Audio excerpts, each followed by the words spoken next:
save a prayer for those who care.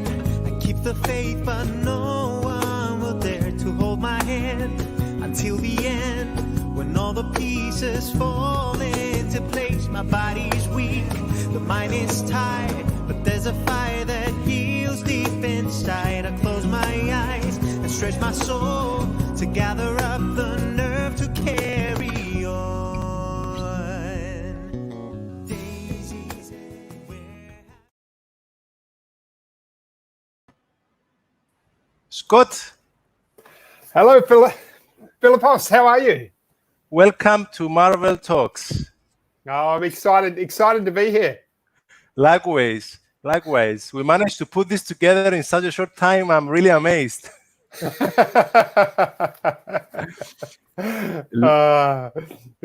like the spur of the moment. Absolutely. Get those adrenaline juices pumping. Let me welcome our viewers who are slowly gathering before the stage and say a few things about Scott. I'm very happy to be doing this live right now. Scott is a marketing and lead generation expert who lives in Australia. He's widely regarded as an industry leader in both marketing strategy and copywriting. He has been featured in the Sydney Morning Herald and The Age, and his unique approach has significantly impacted the bottom line of hundreds of companies worldwide. Is this an accurate snapshot of Scott? I couldn't have said it better myself, Philippos, and I couldn't have said it with that accent either. It was perfect. Fantastic.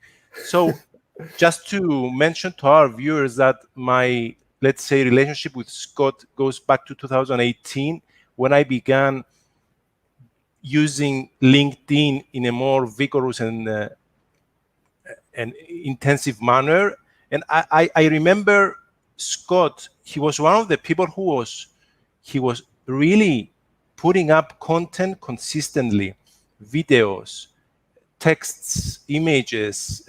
He was one of the people that once you were to open up your newsfeed on LinkedIn, you were to see him popping up videos. And what struck with me is that in the beginning, Scott was not, as everyone who is beginning using LinkedIn, he was not getting so many interactions and engagement, but he kept at it. He was consistent in delivering his message and in providing quality content on LinkedIn. And today he really has gathered a following or a fan base of quite a few people, I would say. What's your recollection of your journey, Scotty, on LinkedIn? Can you share a few thoughts on your journey? Yeah, I mean, for me, LinkedIn was about, it was always about consistency, and I think I went into it really thinking of it as a long game, long term sort of thing. So yeah, so really, I mean, it's an interesting one because we were both in early on the channel. So it was like, you put videos out there and you got more and more traction and more following. It's interesting now because as the funnel and the thing has become more full, and I know we've discussed this, you're probably not getting as many views as you did previously. But it's as much as anything, LinkedIn is really as any content platform is, it's a credibility tool.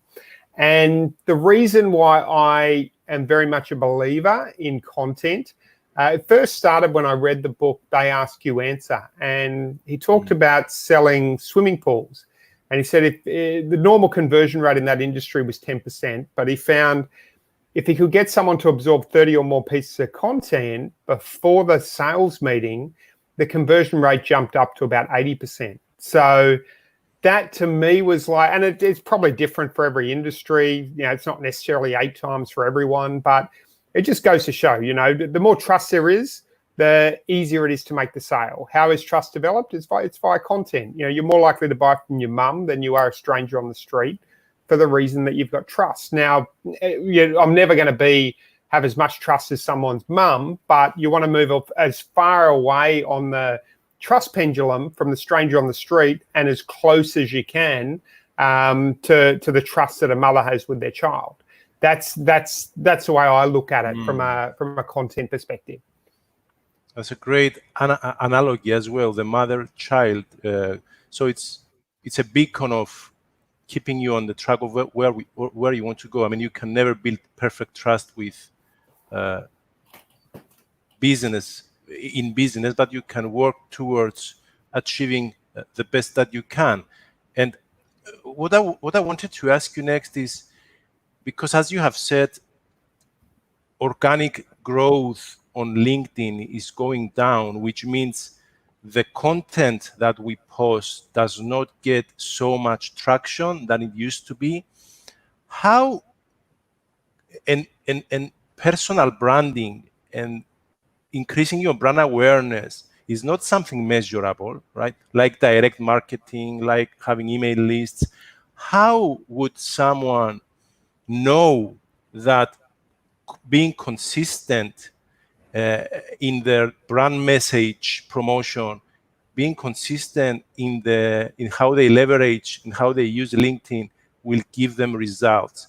Is it something that is given? Is it something that do you need a leap of faith? How do you know that by being consistent you will generate benefits from, because you need time? You know, content generation needs time, right? Yeah, I mean, I'm more of a fan, and I haven't done this perfectly, but I'm more of a fan of the hybrid model, which is particularly if you get in early on a platform.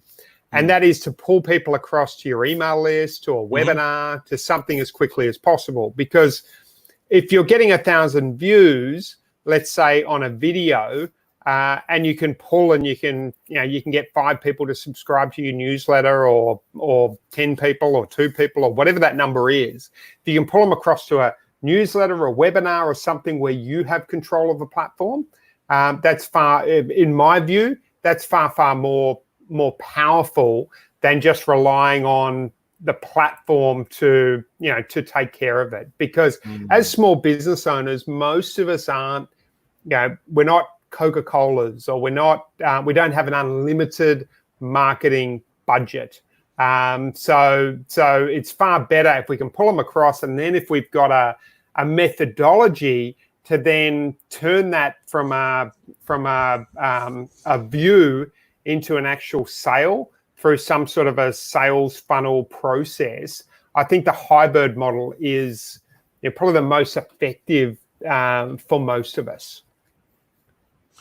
The hybrid model, in the sense that you do not really spend most of your time in boosting your brand awareness, but you try to convert attention or to divert attention into your, let's say, lead generation channels. Like you divert them to your website, or you divert them to download a free ebook. So you apply a combination of personal branding together with traditional lead generation tactics, so as to increase your chances of converting. Am I getting it correct? Yeah. So I think you're combining the two of them, right? So where there's a soft call to action, you're not doing a big sales pitch or something like that. But if you're talking about Facebook ads, send them to a white paper about Facebook ads. If you're talking about Google ads, send them to a white paper about Google ads, because that's what people want, and it allows you to help people. And you're still taking that educational process, but you're taking the control away from the social media platform and across to yourself. So it's a little bit like, you imagine if you had the opportunity to be the cameo, like not the cameo, like those pre-performers on some rock star's stage, right? Imagine if you could get the email list of 10% of the people, of the 100,000 people who showed up for that show. Imagine if you could say, hey, grab my free song from www.freesong.com, and you got 10% of the audience to do that. I mean, that 10% is going to be super valuable to you. Otherwise, you're relying on some of them going, wow, did you see that free guy? And you're sort of relying a bit on luck and good fortune and all of that sort of thing, rather than controlling the process. And I think it's a combination of Gary Vaynerchuk and and a Russell Brunson sort of thing, and combining the best of both worlds. That's a good combination. I mean, these two gentlemen are masters of their craft. And I mean, Gary Vee is clearly, the guy is be omnipresent. He's saying, and he's doing it, be omnipresent everywhere. Wherever people, whatever device or platform people use, pop up so that they know you're there, so that they consume your content. But at the same time, as you said, unless you have a systematic approach to converting part of that attention into something tangible, it can be a vain pursuit, I might say. I mean, even Gary Vaynerchuk, I would say he began from his wine business, the attention generation he was getting from the initial videos he did on YouTube, he was channeling them into his, I think, the wine library business. So even Gary Vaynerchuk applies a hybrid model, I would say. But I think what you said is very correct, because at the end of the day, it's not about, and there is a lot of that going on LinkedIn, it's not about vanity metrics. I see some people, they have amassed, an astonishing number of followers. And I wonder whether having an astonishing number of followers will help you generate more revenue. Do you think that having, let's say, 200,000 followers, by posting about a multitude of topics, right? Motivational things, traveling things, will that help you convert? Or do you need to niche down on your message? I think it's a really interesting one, because I mean, as well as I do that, you don't need, like, if we look at, let's say, business to business, I mean, there's different types of businesses, right? But in a high ticket sales sort of business, like consulting, or if you're a builder or something like that, you don't need many clients. So it's more important that your message is going in front of the right people than it is then you get lots of followers. Like it'd be very easy for you or I to get a lot of likes tomorrow by posting some funny cat video, right?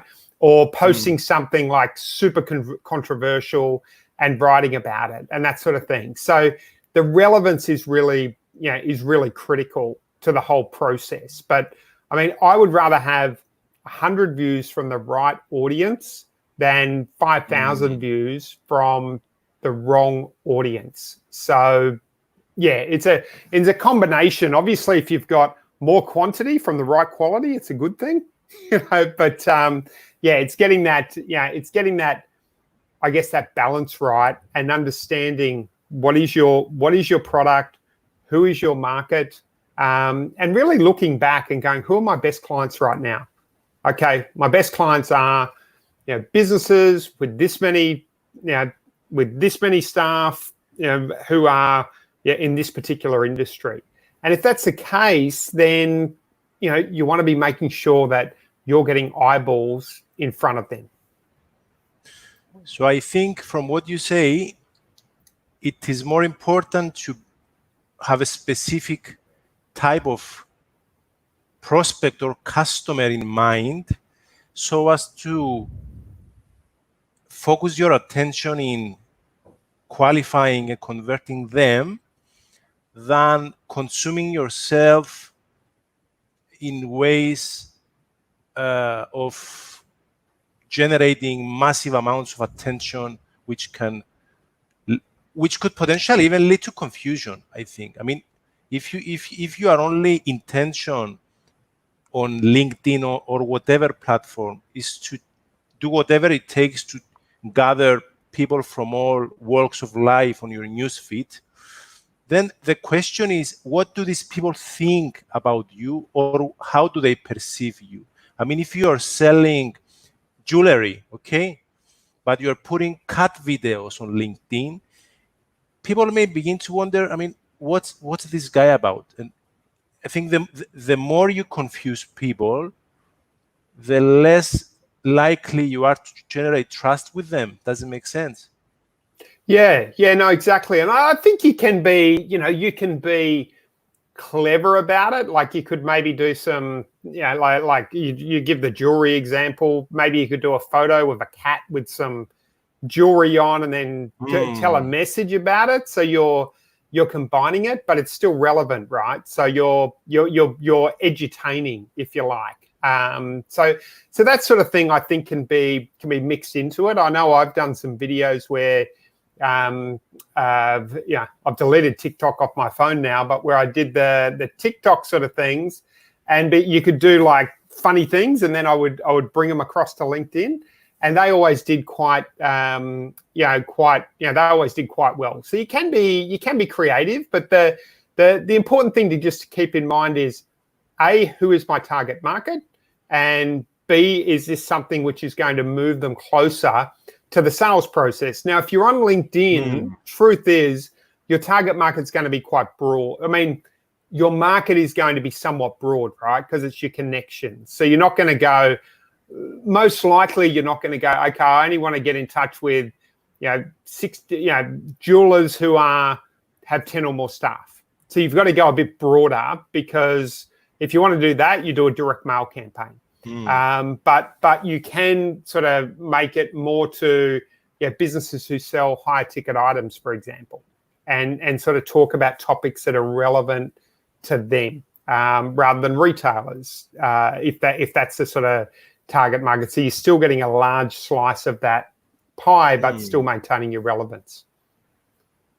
How much of a trap or a double-edged sword is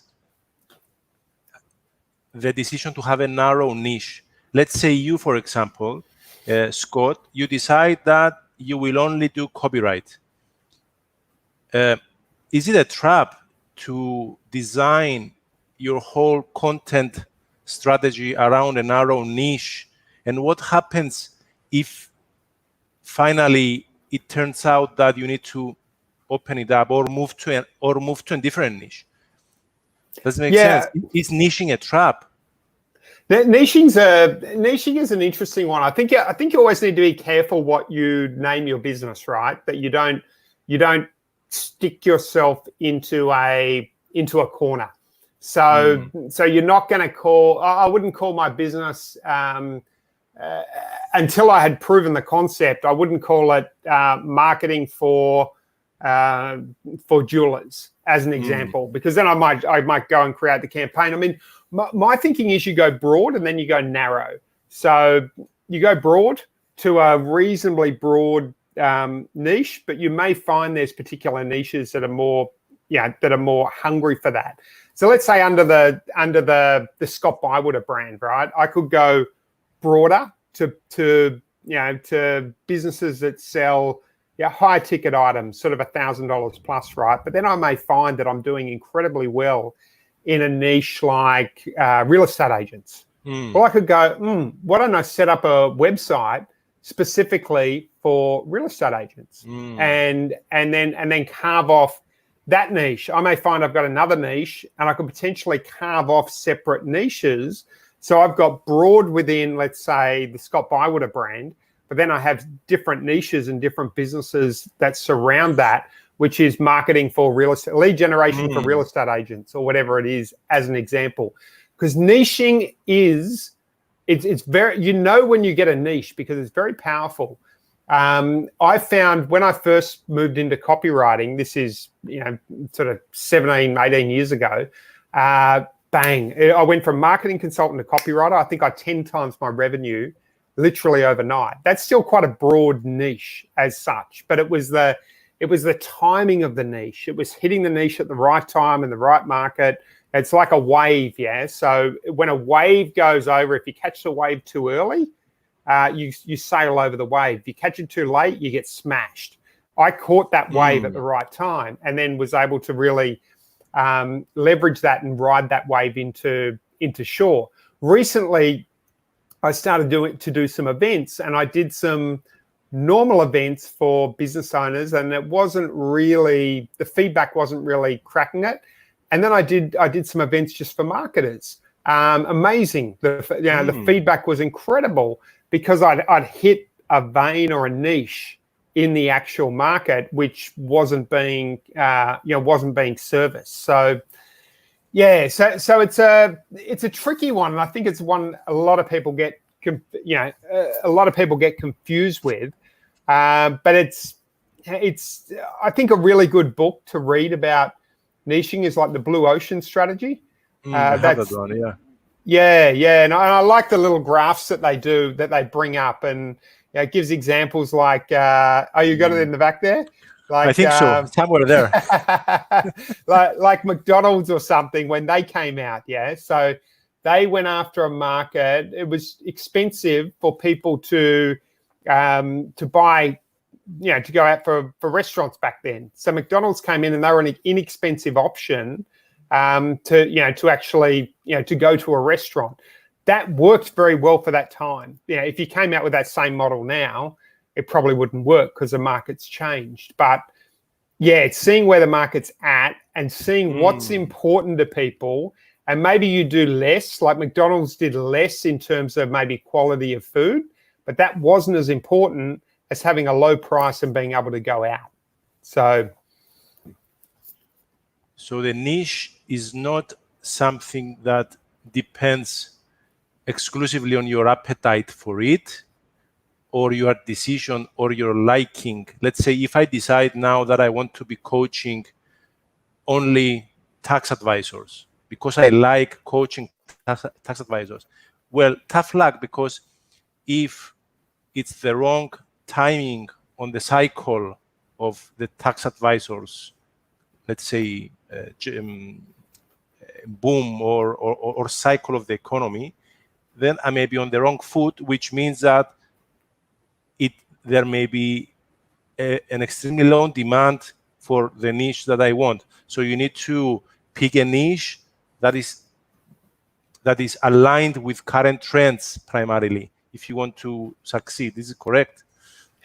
Yeah. I think it's two things. I think it's the current trends. So what's the current pain point in terms of the current trends, right? So if we look at something that will be trending, during COVID, for example, I'm sure stuff like the hand creams and stuff like that, the cleaning chemicals, all that would trend because there's fear out there, about cleaning. So something like that would trend during this time period. But we also need to look at what's the competition.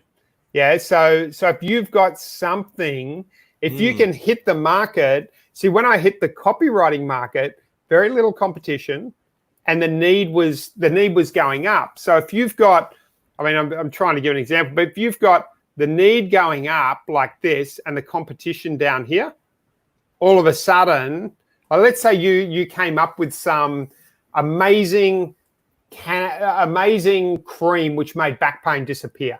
Yeah, so you created this. There's a massive amount of back pain around there. So the need's going up, the competition's here.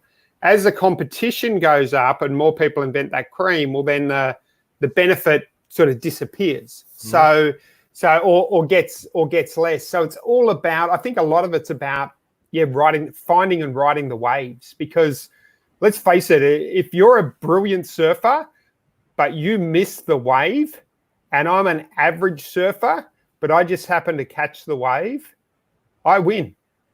I get into shore. You're stuck out there wondering what's going on. I'm in shore, not because I'm a genius, just because I caught the wave. Yeah, so niching is only as smart as the timeliness of it. If it's not timely, it may be just a pipe dream, or you may lose the train, as you said, or the bus. That's a great one. I like that story with the surfer.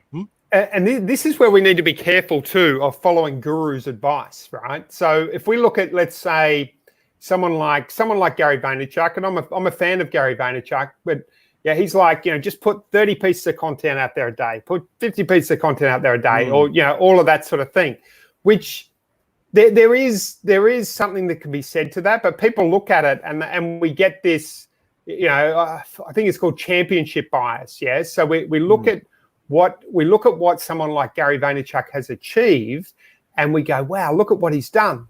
But he entered the market at a time when no one was creating content. He had the foresight to do that. But it's a little bit like let's say when I hit the copywriting market back then, I thought I was a genius because I hit the market at the right time. If I was at the same stage and I hit it now, I do not believe I would have the same success.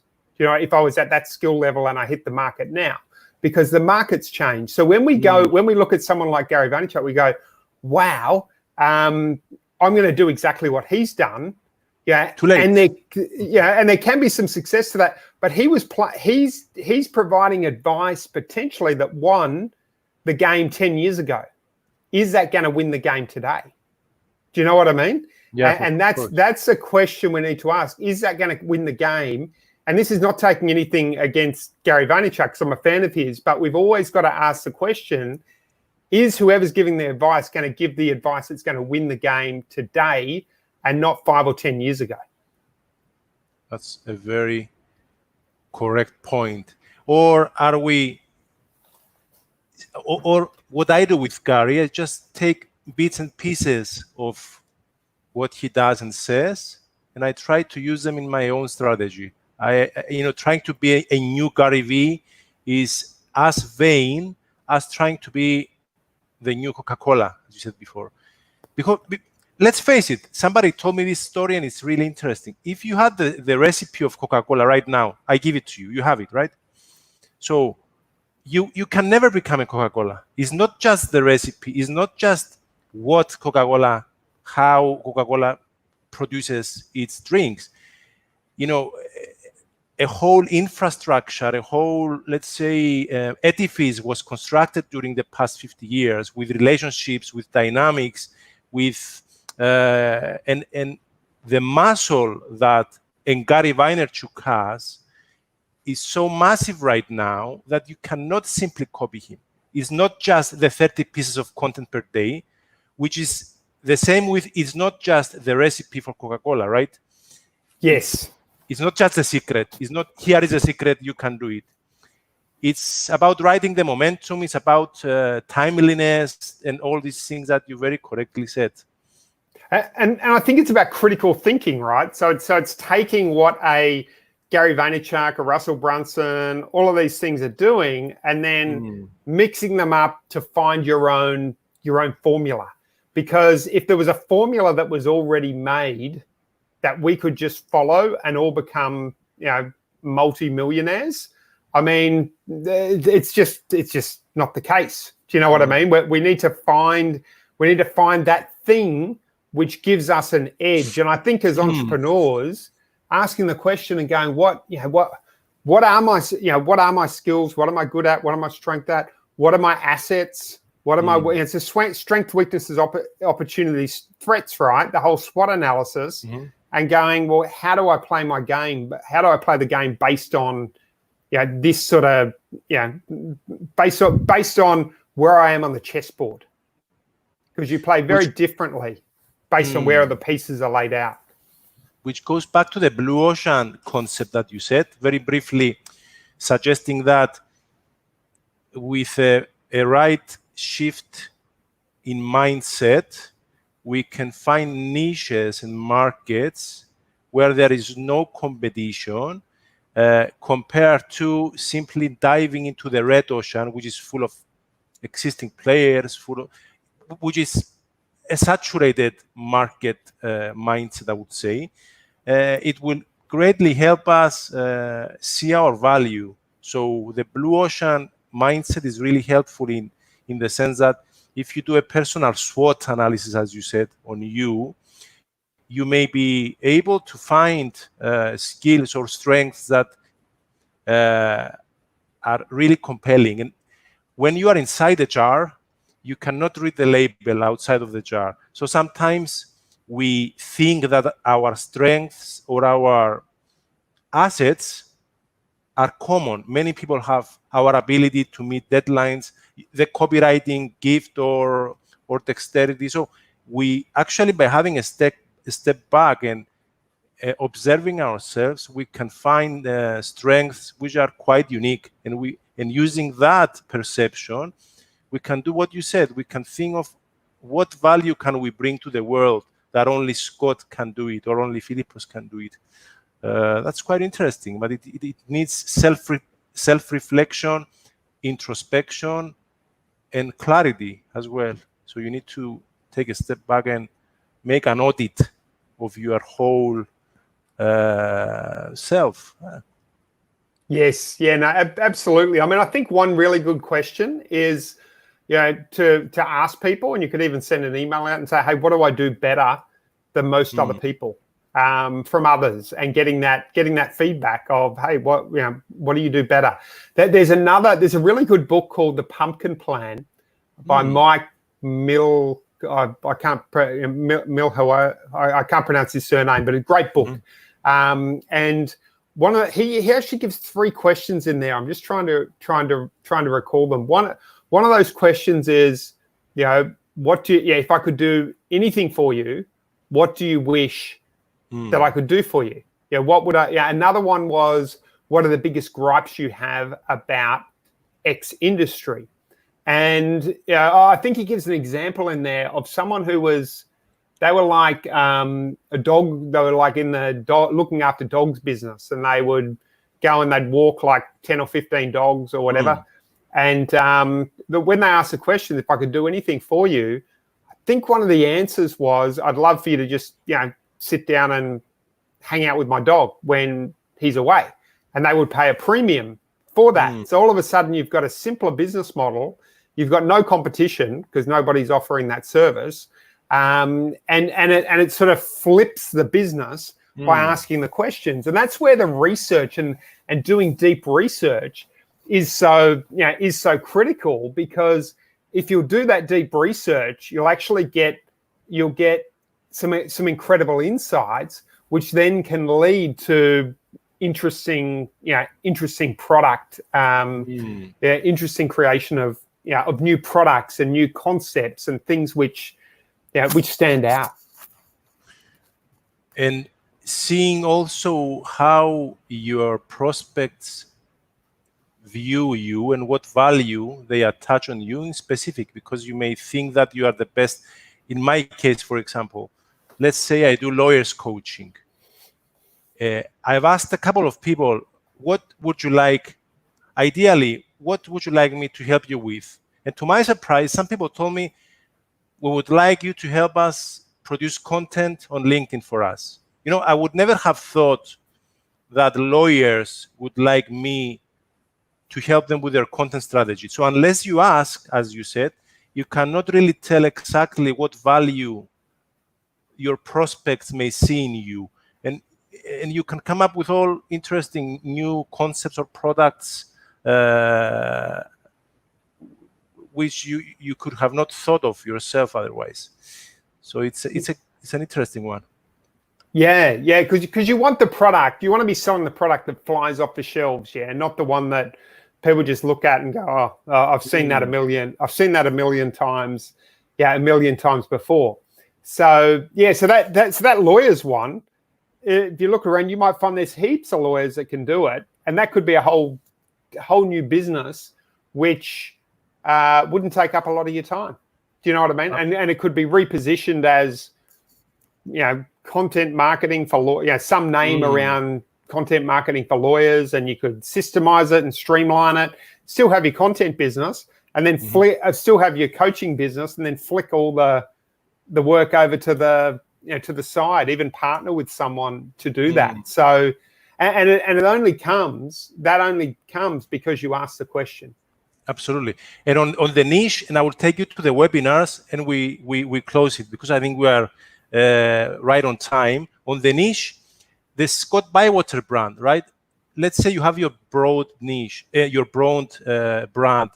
when you decide to spin off or to create a niche with a new website, would you suggest that this is done under your brand, or you create a new brand for that as well, so that it doesn't reflect, it doesn't have you locked into that niche?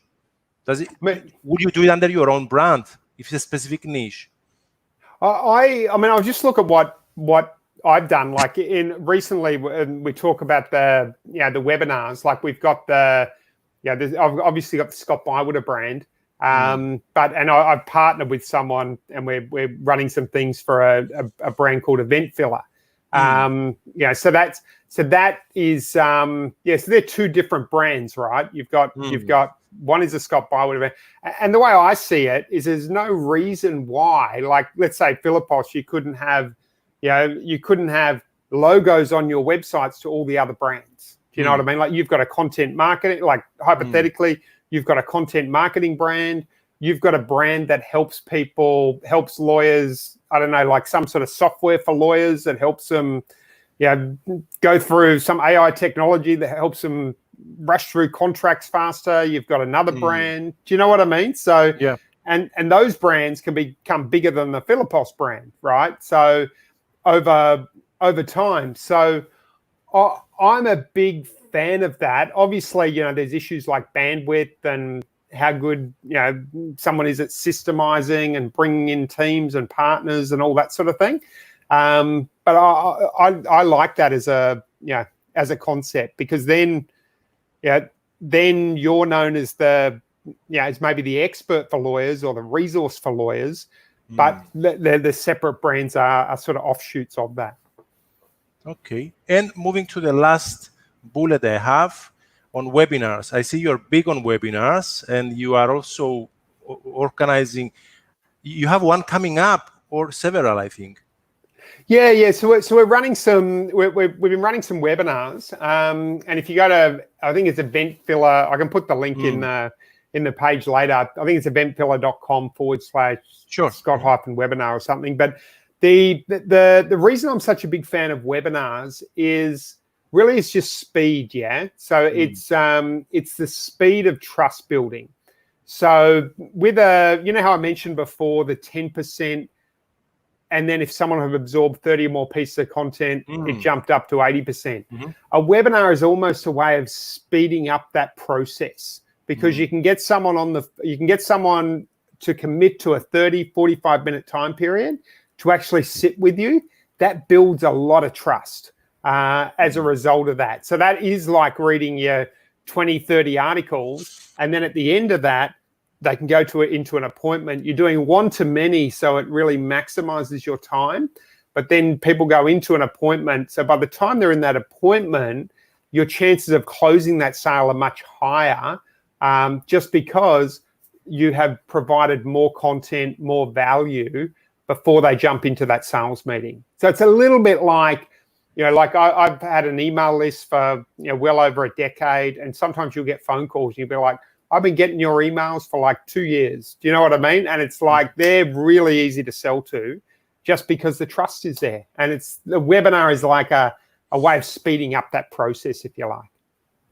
So it's like videos on steroids. In what sense? That a video, it's a much better representation of the service provider. It shows his character in a more direct way than a post or a text, whereas a live webinar and the opportunity for people to interact with the brand or with the service provider can, as you said, and it makes perfect sense, it puts the trust building process on the highway. So it's like the more you tell, the more you sell, right? Is an old copywriting sale. The more you tell, the more you sell.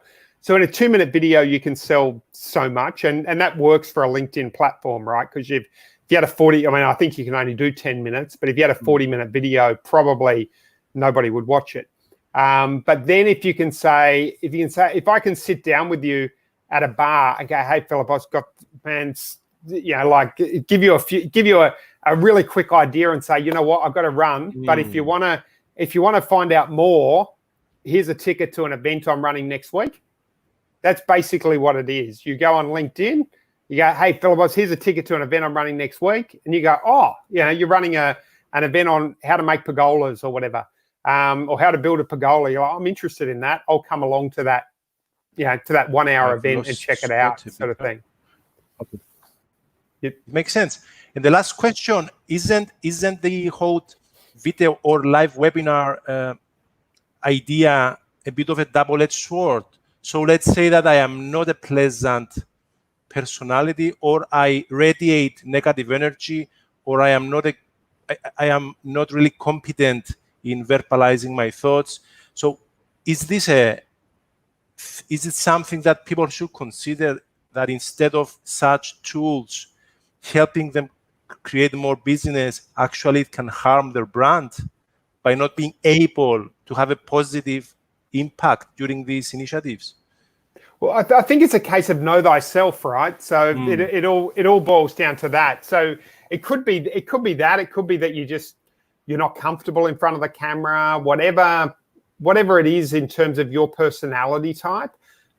If you're not comfortable doing videos, do text or do audio or do you know what I mean? I don't think there's any one size fits all to all of this. And likewise, webinars aren't the only answer. Like, one of the things, which can work really well is just doing lead ads. And if you're great at sales, run lead ads and jump on the phone, and you can get started in like 24, 48 hours. Do you know what I mean? So there's all of these sort of things, which it's knowing yourself, knowing your business, and playing the chess game based on the pieces you've got, based on where the pieces are on the board. I think that's really important, rather than going, find me don't get me wrong, formulas and systems and all that sort of thing can be very powerful, and it can be good to model what's worked and what hasn't and all that sort of thing. But we also need to tailor it and customize it to knowing ourselves and our business is really, really critical. Fantastic. Scott, we are right on time. I would just invite you to say to our viewers, what's your future plans? I think you have a webinar coming up soon on webinars. Is it correct? Webinar on webinars, yeah. Like the selling the shovels to the gold miners sort of thing. So if you want to know more, go to scottbywater.com.au. There's a whole heap of you'll find information on me there. Or go to I think it's eventfiller.com/Scott-webinar, and you'll find details on that. And feel free to reach out if you'd like to know more. Thank you for being a guest, Scott. I'm very happy that we finally managed to sit together and do this. Yeah, no, likewise. Thanks for having me here. It's been it's been great. Pleasure. Thank you to our viewers who are watching now and who will watch later when the live episode is over. And this brings us to the end. Hopefully, we'll do a new episode in the future about your new plans. I'd love that. Thanks, Philippos. Have a great. It's evening here, but it's morning there. So have a great day. Thank you, and have a fantastic week as well. Bye. Okay. Thank you. Ciao. Cheers. Bye-bye. Thanks. Bye. I save a prayer for those who care. I keep the faith, but no one will dare to hold my hand until the end. When all the pieces fall into place, my body's weak, the mind is tired, but there's a fire that heals deep inside. I close my eyes and stretch my soul to gather up the